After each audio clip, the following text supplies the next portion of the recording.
Nos acompaña a continuación, bueno, el monseñor Alfredo de la Cruz Valdera. Él es obispo de la diócesis de San Francisco de Macorís y anteriormente lo tuvimos en el programa y conversamos también sobre varios temas de actualidad. Yo quisiera, por favor, monseñor, que usted se refiera a esto que veíamos en el bloque pasado de cómo vemos a estos jóvenes que se ponen a través de las redes sociales, se envalentonan a través de las redes sociales y empiezan a amenazar incluso al presidente. Y se lo digo porque usted hace un tiempo también escribió al respecto de esa influencia que tienen Que fue las lo que redes nos sociales, motivó a invitarle, que fue Sí, sí. parte de lo previo que nos a todo motivó. este Exacto. Correcto. Entonces, Polvorio. saludos, bienvenido aquí Bienvenido, a monseñor. su programa Gracias, El Día. Gracias. Bueno, quisiera eso que le comentaba, de cómo vemos que hay jóvenes que se toman las redes sociales, se envalentonan a tal punto de que dirigen amenazas directas al presidente de la República, en este caso a Luis Abinader. ¿Qué tanto usted desde la iglesia, desde la posición que ostenta, ve de las redes sociales y su impacto en la juventud en general? Y que un poco nos comparta algo de lo que ha dicho en ese artículo sobre el impacto que tienen las redes sociales en nuestra juventud, sobre todo en la juventud. Buenos días, Buen Herman. día. Buenos días, Indira. Buenos días a todos los televidentes. Gracias por invitarme de nuevo aquí a este programa, Esta es su casa. que es mi casa y se ha hecho costumbre en mí ya todos los días verlos a ustedes, ponerme Gracias. al tanto de lo que ocurre en el país, de la situación mundial también. Estamos viviendo una época de mucha influencia, no de los medios tradicionales, sino de las redes sociales. Las redes sociales han llenado, diríamos, la mente, el ambiente de nuestro quehacer diario y de por sí las redes sociales no como tal, sino cuáles son los objetivos de muchas personas, influencers, por ejemplo, que lo que buscan son los famosos likes. Eso me llamó la atención. A cualquier precio. Que un pequeño, un niño de apenas 6 años me dice, estoy contento, ya tengo 100 likes. Se hace así, likes. Like. Likes. Y Wow. ese es un afán muy grande que hay. Cuando a veces no se tiene nada que hacer, pues se busca una manera de cómo llamar la atención. Estamos en una sociedad que eso refleja un vacío existencial. Como en vacío existencial yo trato de llenarlo como con la aprobación del público, de la sociedad, no importa cómo sea. Un vacío. Si es con contenido o con contenido. Lo importante es que yo tenga like, que la gente me vea, me tome en cuenta. Y ese llamar la atención se está haciendo ya, como diríamos, viral a nivel mundial. No solamente aquí en nuestro país, sino, como decía, a nivel del mundo. La gente procura de buscar a toda costa llenar ese vacío. Monseñor, Kenia le ha traído un cafecito para que usted llene parte de lo que puede Claro, y faltar más los cibaeños cuando Oh, venimos pero a venga Santo acá, eso es Domingo, vital en la mañana. hay que Gracias, tomar su Kenia, cafecito. por ese Gracias. cafecito Gracias, Santo Kenia. Domingo. Monseñor, ¿a qué se atribuye, a qué atribuyó usted ese vacío? Que es verdad que yo también lo noto en una parte de la juventud. Sí. Y no de la juventud, de la humanidad. No, de la humanidad, es de la humanidad, Ajá. pero la mayor, quienes reciben la mayor influencia, el impacto directo más, son los jóvenes, Sí. pero es la humanidad completa. Estamos viviendo la época diríamos, del allante, para traducirlo bien a dominicano. Una palabra muy de Sí, nosotros. el allante. ¿Por qué? Porque es el consumismo. El neoliberalismo que antes fue denunciado por grandes pensadores, sociólogos, el mismo Papa Francisco denunció el neoliberalismo como algo fatal para la misma humanidad, pues lleva a que los hombres y mujeres de este mundo quieran llenar vacíos a través del consumo. Y uno de esos consumos son las redes sociales. Se quiere mostrar, como yo escribí en ese artículo anterior, una realidad que es irreal, Yo voy a un lugar bonito, pues lo presento. Y día a día buscamos cómo nosotros hacer ver la parte quizás hermosa de la vida. Pero cuando estamos a veces mostrando esa parte hermosa es porque siento un vacío profundo, profundo. Yo siempre menciono en este caso Los Simpsons. Que se acuerdan, Hipólito Sí, Mejía, sí. que le gustaba Los Simpsons. Sí, Ahí yo sí. dije, déjame ver qué es lo que ¿Qué es lo que- Hipólito Mejía ve. Sí, sí. Y empecé a ver Los Simpsons. Y ahí aparece una escena donde una gran artista famosa de Estados Unidos llega a Springfield. Ujú. Y Lisa, la niña, la encuentra llorando. Y le dice, pero tú siempre muestras alegría, ¿y por qué estás llorando? Y ella le expresa la tristeza.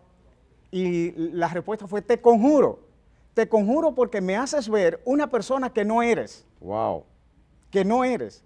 Y esa es la situación. Porque entonces el allante es como una expresión no de lo que hay, sino de lo que no hay. De lo que no hay carece. y que yo El deseo bulto, ser. y que desea ser. deseo ser, pero no puedo. O sea, hay circunstancias en la vida que me impiden eso y yo trato de pasarlo por el allante. Pero es la muestra de eso. Y el consumismo que nos lleva a que hay que Claro. consumir. Vemos, por ejemplo, en la marca de vehículos, cada año sale un nuevo modelo. Los celulares, Ay, ay, como ay, es ay. las redes sociales, señores. Así, eso va. Los celulares cada año sale un allante. Un allante igual al, A al del veces año le cambian pasado. Y lo que le cambia una es la cosita. camarita. Es la camarita. Y se lo estoy diciendo a uno que es amante de la tecnología. Y yo también, yo Yo también. le doy pero- seguimiento a la tecnología. Ahora este año, miren, compañías se han adelantado. Sí. Hacen su lanzamiento en octubre. Ya pero sé. ya hay una que Ay. lo lanzó y hay otra que el 13 de agosto lo va a lanzar para hacer un allante. Sí. Usted se refiere, monseñor, a la autenticidad perdida en ese artículo. ¿Nos pudiera decir un poco sobre eso? Si ser auténtico es cuando se refleja hacia el exterior lo que yo vivo en el interior, lo que yo soy. Ser como uno es. Como uno es, auténtico, sincero. Los griegos lo usaban muy bien, sincero es sincera, porque la cera se derrite cuando sale al caliente. Y de ahí viene, nosotros asumimos la palabra sincero. Sincero. Esa es la etimología. de esa La etimología, sí, de que una estatua se la vendían, decían auténtica, pero era de cera.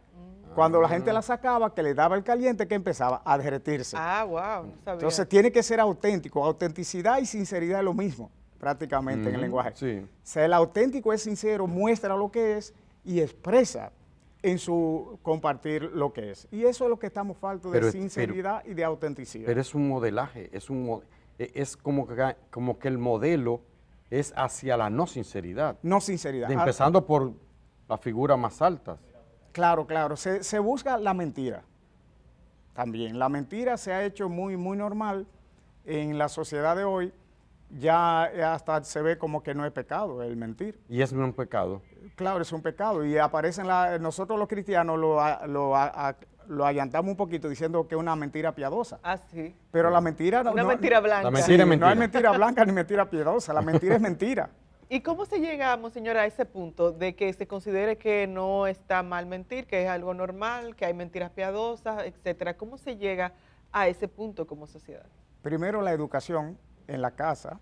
Nuestros niños aprenden la mentira cuando le decimos que estoy bien, pero ellos ven que estamos enfadados. Los padres se pelean y los niños preguntan, papi, mami, ¿qué es lo que pasa? No, está todo bien. No está todo bien, hay No, problemas. Hay que decirle a los niños, no, mira, tenemos problemas, tenemos dificultades. Pero vamos a solucionar. Vamos a solucionarlo, hay solución, vamos a dialogar, mostrar el diálogo. Hay mentira cuando se le promete a un niño algo y no se cumple. Le prometemos muchísimas veces y hay una cosa que no olvida, el niño no olvida. Si usted le prometió llevarlo a comer helado el próximo domingo, el niño se lo va a estar recordando, porque no olvida. Nosotros creemos los adultos que olvidan, pero ellos no. Le enseñamos a mentir cuando llaman por teléfono. Le dicen, dile que yo no estoy. Esas son formas muy, muy conscientes nuestras, pero que lo hacemos como inconsciente también, enseñando a mentir. Y ahí comienza esa falta de sinceridad, esa autenticidad, cuando yo voy mostrando lo que no es realidad. Ese es el gran problema. Hay una gran mentira en algunos, o sea, porque la mentira o esa distorsión permea todo. Padre, en los últimos tiempos o en las últimas semanas, penosamente hemos visto incluso a religiosos en escándalo, en actos bochornosos de violación, de abuso de menores, tanto pastores evangélicos como también incluso sacerdotes metidos en eso. Que su opinión sobre ese tema, ¿eso es parte de descomposición que Sí, tenemos. es parte de la descomposición, pero yo no lo diría desde el actual, sino que es propio del ser humano. Desde Adán y Eva se están dando esos casos, que es fruto también de la mentira, de la falta de autenticidad. Si yo estoy predicando el bien, ¿qué es lo que se espera de mí? Que yo haga el bien. Y se da una distorsión en mí. Pero esos casos que se dan de abuso sexual, tanto a nivel de pastores como de religiosos de nuestras iglesias, se da porque la persona tiene una inmadurez afectiva. O sea, son inmadurez afectiva. A veces se quiere decir que el problema de la violación a menores, sobre todo porque es caso de homosexuales, porque la homosexualidad es congénito a la homosexualidad, es ser violador. Y no es cierto. No. También hay homosexuales que no son hay violadores. muchísimo Claro. que donde se dan violaciones de menores, y dígaselo a nosotros los curas que estamos continuamente confesando. En familia, en personas heterosexuales, en personas muy machos, que se ven muy machos, y tratan de cubrir, otra vez, al no ser auténticos, tratan de mostrar una homofobia, Sí, que no un estar contrario, pero es para ocultar esa realidad que no quieren mostrar. Y en la iglesia no está exenta de los problemas que hay en la sociedad. Nuestros jóvenes seminaristas cuando llegan con todo ese peso que viven en su barrio, en su casa. ¿Qué dice en el seminario cuando llega una persona?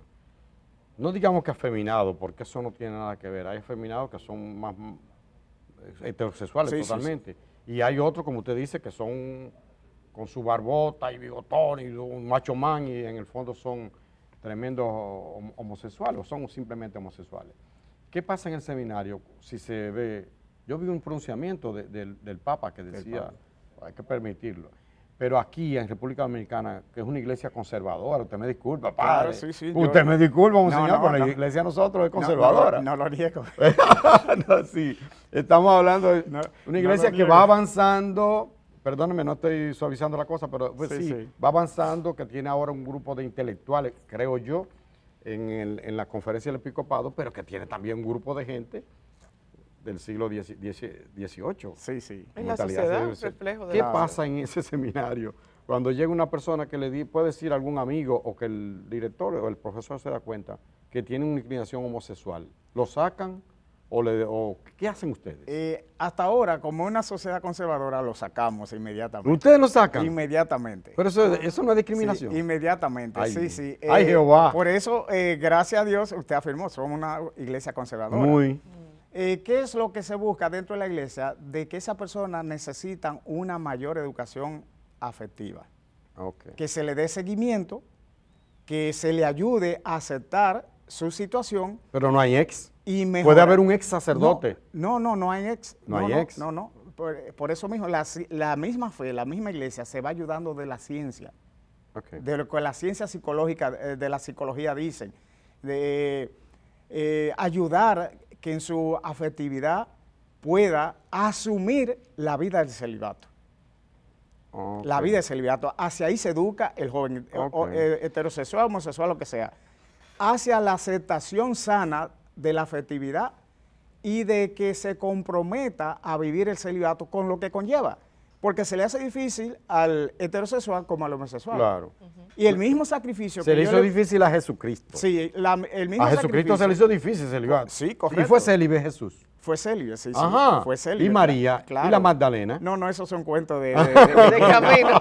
Bueno, pregúntele a Saramago, usted leyó a Saramago. Sí, claro. Pero esas son José Saramago dice que él y María, Sí, bien, esas son conjeturas históricas que se hacen, que siempre se hacen a nivel de la historia, pero la tradición de la iglesia en la cual nosotros nos basamos dice todo lo contrario. Y es una iglesia que se basa en la interpretación bíblica, pero también en la tradición. Esa tradición que data desde los primeros años de Jesús hasta el día de hoy. Es interesante leer la historia de la iglesia, cómo escuchamos que en el año 70, tal cosa, que en el año 170 murió tal mártir defendiendo tal verdad.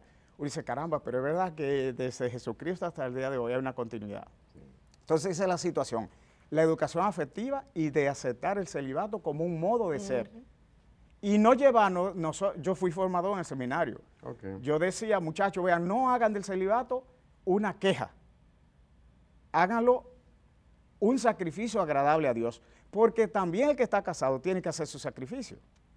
Dígaselo a Germán. Claro, cuando Ay, un padre. hombre decide casarse con una mujer, tiene que hacer un sacrificio. ¿Cuál es el primero? De saber que va a elegir una No es fácil. y va a dejar muchísimas Mire, que son buenas mozas usted también. va más fácil que los que no hemos casado. Usted va más fácil. No es fácil. Es igual de pero es difícil. bonito, es bonito. Es igual de difícil. Eso es lo que se busca, una educación integral. Yo sé que y es lo que el Papa llama. Yo sé que Indira tiene una inquietud, pero permítame, porque Sí. esto me apasiona. Jesucristo no habló del celibato. O sea, el celibato es una imposición católica, ¿o no? Sí, se Una, podría- Hay algunas una más que opción, imposición, yo diría una condición, una costumbre. pero no está en la Biblia. No, a Pablo sí lo habla. Pero Pablo, Lo pone como condición. Pablo, pero Sí, sí. todos los otros apóstoles, uno solo, todos los otros apóstoles tenían su compañerita, Sí, porque- bien. No, porque ellos incluso no eran cristianos, ninguno de los Por apóstoles. eso. Fue antes empezaron con Jesucristo, fue Sí, es su cierto. vida de fe, no eran cristianos ni eran católicos. No puedo con usted. No, claro. empezaron ¿Qué tú después. crees? Empezaron después con Jesucristo. Ya. Y Pablo, ya que es el que va asumiendo esa tradición, que es interesante, Pablo, un filósofo, más que antes Sí. que a cristiano, un judío convencido, y él lo pone como condición, el que quiera, pero dice que lo deja voluntario, el que quiera casarse, que se case. Usted ve. Pero el que ¿Usted no ve? se ¿Por qué casa, se sigue? gana mayor. No obligado, sino una opción quizá para que tenga más tiempo, Sí, para sí, claro, cuadros dedicación. profesionales del catolicismo. Sí, sí es condición para dedicarse a mayor tiempo, cuando empiezan los misioneros, Ujú. Se entiende. fue en defensa de la familia, es curioso. Sí. Que ese aspecto no se mide. Fue en defensa de la estabilidad de la familia. ¿Por qué? Porque muchos sacerdotes, cuando lo enviaban de misionero, ¿a quiénes dejaban en su casa? A la pobre mujer y a los pobres hijos, abandonados. Y eso va en contra de la misma ley de Dios. Sí. Entonces, tratando de buscar un bien, se producía un mal. Ujú. Y ahí la iglesia va hasta el 1500, todavía se casaban sacerdotes. Eso está Claro. Y bien. después ya se va poniendo como una condición obligatoria. Obligatoria que te dejan 8 o 9 años para pensarlo. Wow. Porque por eso tanto duran los estudios del sacerdote. Uno como sacerdote, mínimo son 9 años en el seminario.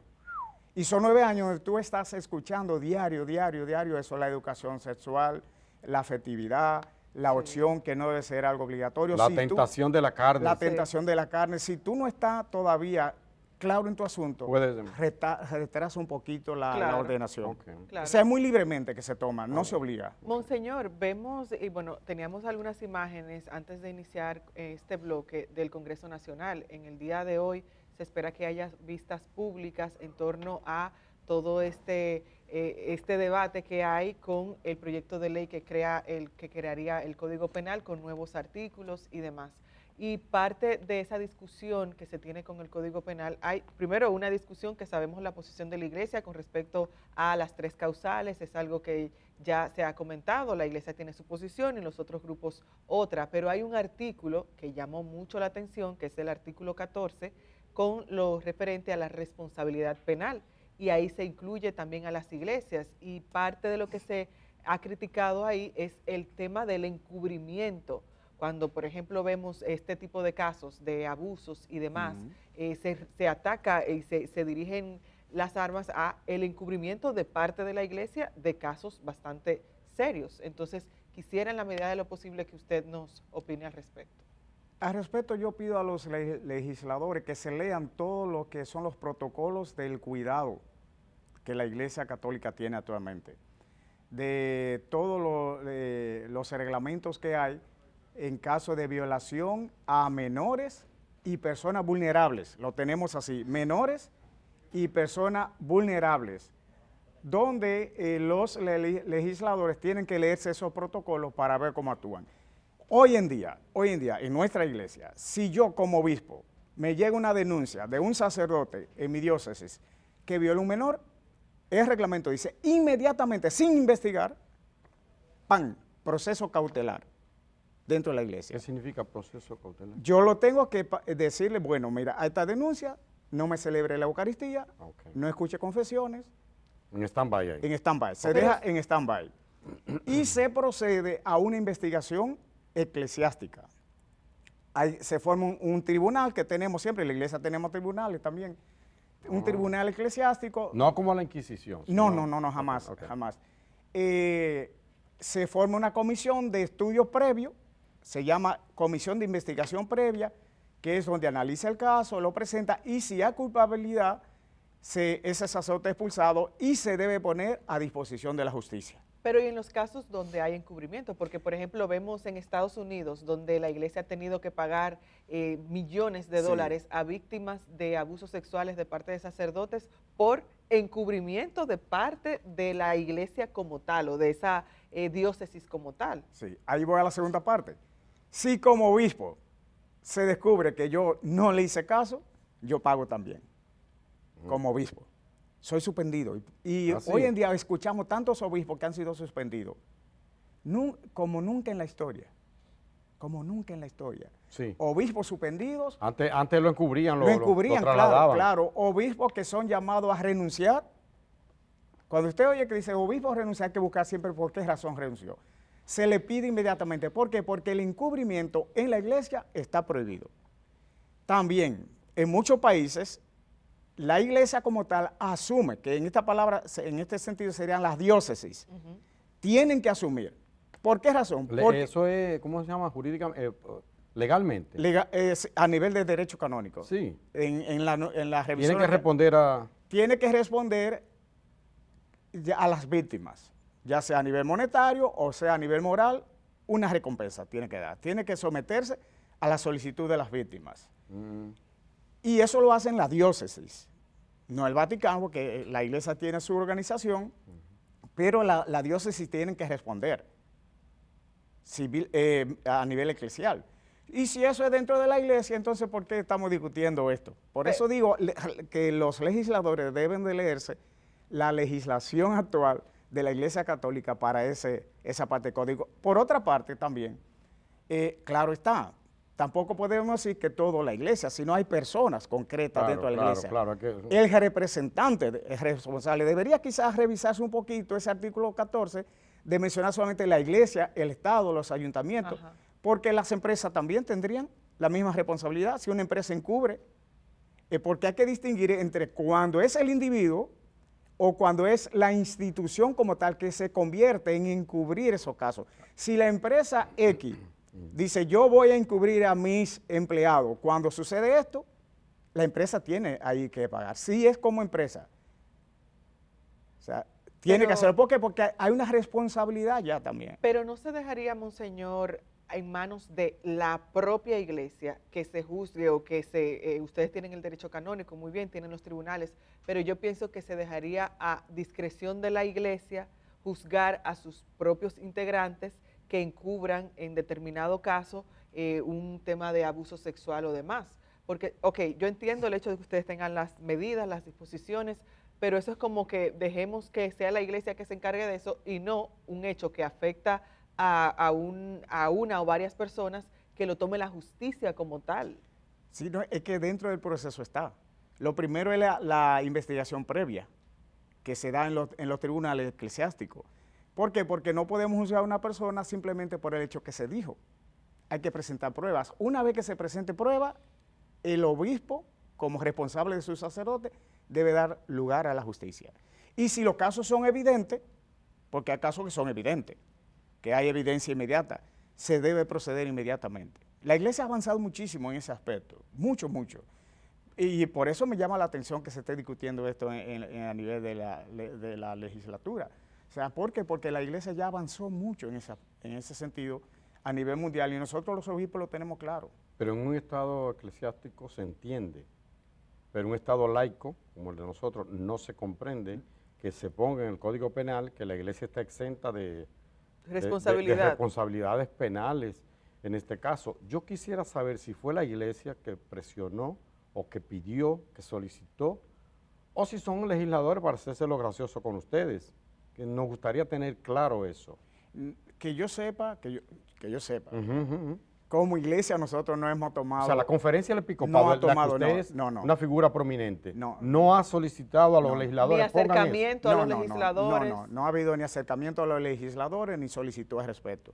Porque es algo que a nivel mundial lo estamos viviendo, o sea, que a nivel del Vaticano incluso lo favorece. Entonces fueron los legisladores que decidieron, de acuerdo a lo que usted entiende, el conocimiento que tiene, que decidieron agregar en ese artículo 14 y las iglesias. Es posible, es posible. Es posible. Sí. Claro, para poder ayudar más, como No, para dice, hacerse lo gracioso con entre ustedes. más grande es Eso la, es la para- manada, más fuerza tiene. Sí, sí, para hacerse, para hacerse lo gracioso, Sí, sí, monseñor, sí, para sí, hacerse sí. lo gracioso con ustedes y ser más conservadores que una nevera. Pero bien, Sí, sí. allá ellos, la historia le juzgará. Sí, sí, ya. Porque mire, ya se- estamos hablando de una figura prominente, yo se lo digo porque creo que uno de los 3 obispos, no es para alabarle gratuitamente, uno de los 3 obispos más prominentes que tiene la Conferencia del Episcopado Dominicano, 3 o 4, creo que son ustedes. Gracias, gracias por Ajá, eso. Ajá. Y está diciendo aquí que la Conferencia del Episcopado, digamos oficialmente, que él sepa, nunca le ha solicitado a los legisladores, mira, pónganos nosotros fuera. Es que la iglesia tiene su responsabilidad, además tiene, más que lo penal incluso, o además de lo penal, tiene su propio tribunal interno. Bien, aclarado el punto, aclarado el punto. Y el Estado, hay Estados suicidas, ¿Cómo así? sí, que cometen atrocidades. Entonces, ¿por qué el Estado puede estar exento también de una penalidad? Hablando de estado suicida, yo diría estado homicida. Homicida, sí, perdón. Sí, homicida, homicida, ¿verdad? homicida, Bueno, homicida, está bien. perdón, homicida. Ok, hablando de eso, me gustaría escuchar la voz de una figura religiosa sobre lo que está pasando en Gaza. Nada más de pasada, porque quiero entrar a otros temas, sobre lo que está pasando allí. Eso- Y en Ucrania ni hablar, igual. Eso es algo atroz. Israel y Palestina vienen peleándose desde el comienzo de su historia. Una persona me dice, veamos señor, revísese bien, porque quien tiene la culpa es Dios, porque Dios fue el que puso a los palestinos a buscar tierra que no le pertenecían. O al revés. O al revés, también, sí, Sí. sí. Pero ellos se viven acusando. Es algo atroz que no tiene explicación y que el mundo como que ha callado frente a esto. O sea, cuando se tratan de países de grandes influencias, callamos. Pero cuando son países débiles, gritamos. Creo que esa guerra entre Israel y Palestina debe de parar. No tenías razón de iniciar y tienes mucha razón para parar. Ese ahí mueren personas y como que nos volvemos insensibles, que a diario están muriendo. Mientras venía de camino escuchaba un comentario al respecto, por ejemplo, el caso de Trump, que también es algo inaceptable, pero hoy estamos en revuelta. Los mismos norteamericanos, pero ellos mismos están matando también, ayudando a matar muchísimos palestinos Pero sí. en Gaza. Horrible. Entonces, situaciones que vuelve otra vez al tema central, al principio, la autenticidad falta. Si yo estoy enojado, exaltado por esto que le pasó a Trump, también lo debo estar por aquellas personas que mueren día tras día en Gaza. El mismo día, decía yo en el primer bloque, el mismo día que pasó ese atentado deplorable, condenable contra un presidente, un manicidio, un intento de manicidio, ¿verdad que sí? Que le ha rozado la oreja a Trump, que alarmó a todo el mundo, a casi todo el mundo. Ese mismo día, en un bombardeo, en un barrio, se han destruido la vida de 90 personas, de un solo golpe, de un solo bombazo. 90 personas, la mayoría personas inocentes, Claro. gente que no tenía nada que ver con el conflicto, en fin. Pero gracias Sí, por esa observación. Monseñor, yo quisiera escuchar su parecer sobre una reforma fiscal. Yo sé que la iglesia no es ajena, ustedes hicieron en su última carta, Sí. hablaron al respecto, pero me gustaría puntualizarlo nuevamente porque ahora está en el debate. Una reforma fiscal que se habla en la República Dominicana, que necesitamos más recursos. ¿Qué piensa la iglesia sobre la forma en que debería hacerse ese tipo de reforma? Como iglesia nosotros pensamos que toda reforma debe de hacerse para beneficiar a los más pobres, a los más necesitados, no para beneficiar a un sector en particular. Porque a veces esas reformas fiscales buscan beneficiar a un sector empresarial, la industria, pero no se piensa en cómo esa recaudación de impuestos, que podría ser fruto mayor de una reforma fiscal, va a beneficiar. Cuando el pueblo paga impuestos y ve que esos impuestos vuelven en servicio, se pagan con alegría. Un Estado donde es consciente de los impuestos no dicen el gobierno hizo, sino dicen hicimos. Porque no es el gobierno, es el dinero mío que está. Cuando va el presidente a inaugurar una escuelita, esos son miles de alabanzas al presidente. Y se olvidan de... A veces, perdóneme, que lo he vivido tantas veces, igual que usted, que a veces el acto y la movilización de todos los funcionarios, toda la jipeta y montar la cosa, a veces es más caro que la que están inaugurando. Claro, cuesta más. y los anuncios y la cosa cuesta más. Y ver que es propio de los impuestos del municipio. Los municipios tienen que hacerse más conscientes y nosotros como dominicanos, que cada impuesto que pagamos tiene que ser para el bien, para una mejor salud, una mejor educación, vías públicas, pagamos impuestos, pero gastamos muchísimo reparando las gomas de los vehículos, las llantas, porque comúnmente se dañan en las calles, calles dañadas. Entonces, cuando vemos que si en esa reforma fiscal el gobierno nos diga, bueno, vamos a recaudar tanto de impuestos y vamos a gastar tanto en beneficio del crecimiento económico. Ok, uno lo aplaude, pero cuando uno no sabe hacia dónde van esos ingresos y cómo se van a distribuir, entonces empieza la duda. Reforma fiscal sí siempre es necesario, siempre es bueno revisarse, pero ¿por qué pensamos solamente reforma fiscal para aumentar impuestos y no para una mejor distribución de los impuestos o disminución de impuestos, disminuyendo gastos? O mejorar el gasto. Mejorar el gasto. Es la palabra que se usa técnicamente, sí. Mejorar el gasto. ¿Por qué no? Eso tendríamos que pensarlo nosotros como dominicanos. Hay otra reforma, monseñor, hay otra reforma que concierne con la policía, que es esa reforma policial que durante mucho tiempo se ha esperado que la policía nuestra pues cambie algunos métodos y demás.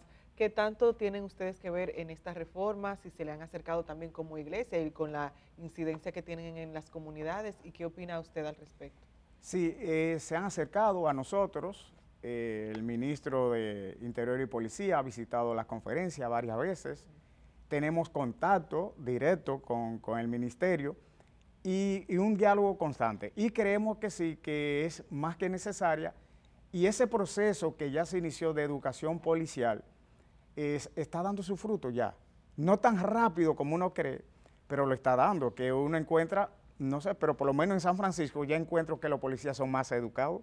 ¿Ah, sí? Sí, más educados, se acercan a la gente de manera más educada. Yo tengo Ahora diálogo lo veo motores, con muchos de ellos y mencionan con orgullo cómo están recibiendo una educación. Quiere decir que es proceso lento porque recuerden, todo lo que se trata de educación no es rápido, sino hay que pensarlo a largo tiempo, a largo plazo, 10 años, 20 años. Hay procesos que usted puede hacerlo en 5 años. Preparar un bachiller se hace en 6 años, pero preparar todo lo que es la vida de una persona se llevan 10, 12 años, cada uno de nosotros en nuestras profesiones. Cierto. Si empezamos desde la primaria hasta que nos hicimos profesionales, vemos que hay muchos años por detrás. Monseñor, a propósito de eso y finalmente el tema de la delincuencia, ¿ya ustedes están haciendo las misas normales o han tenido que hacerlo más temprano? ¿Cómo anda eso? Sigue más temprano. ¿Sigue más temprano? Sí, sigue más temprano. La delincuencia sigue en menor grado. Podríamos decir, dos factores que han ayudado. Es el mismo trabajo de la policía, pero también, es triste decirlo, la vuelta por México. ¿Cómo? La vuelta por México. ¿Cómo así? Nosotros tenemos datos muy concretos en San Francisco de Macorís que ha disminuido la violencia y las huelgas, porque muchos de esos muchachos que hacían las huelgas en San Francisco de Macorís se fueron para México. Y también de lo que estaban... Los pillos y los sanos, los dos. Todo el mundo, los mansos dos. y cimarrones. Incluso el sábado pasado, el viernes pasado estaba en una comunidad, en Las Guaranas, un municipio de San Francisco de Macorís, donde hay un trabajo juvenil enorme, un sacerdote trabajando mucho con jóvenes, y me dice, bueno, monseñor, qué triste, ayer se nos fueron 13. 13 en un solo día. De un golpe. Y eso fue reciente. Reciente. Después me dice, más de 70 familias ya se le dio la residencia y se nos van. Wow. O sea, es increíble la ola de migración que estamos viviendo actualmente en República Dominicana. Y como que estamos como tranquilos. ¿Por qué nos vamos los dominicanos fuera? Exacto. Es algo que hay que cuestionar también. Wow. ¿Por qué razón? Las conversaciones con el monseñor Siempre Alfredo de la son- Cruz Valdera siempre son El tiempo siempre es bastante insuficiente con él. productivas. Tenemos que hacer una pausa, pero agradecemos muchísimo que nos acompañara en el día de hoy y que conversáramos sobre diferentes temas. Esto es lo bueno de uno acercarse a gente que tiene una mente abierta y también dispuesta a servir a la sociedad. Gracias al monseñor Alfredo de la Cruz Valdera, obispo de la diócesis de San Francisco de Macorís, por estar con nosotros hoy en el programa El Día. Gracias Indira, gracias Germán, siempre un gusto estar con ustedes. Para nosotros un gran honor, pero yo quiero que antes no vayamos felicitemos a alguien que es parte de este equipo, a Víctor Arias, que está de cumpleaños hoy y bueno, cumple 32, así que felicidades a Víctor. 32. Felicidades a Víctor. Y a feliz también a cumpleaños. Alicia, mi sobrina, que está de cumpleaños hoy. Nosotros vamos a una breve pausa y retornamos para decir adiós, casi. Así será.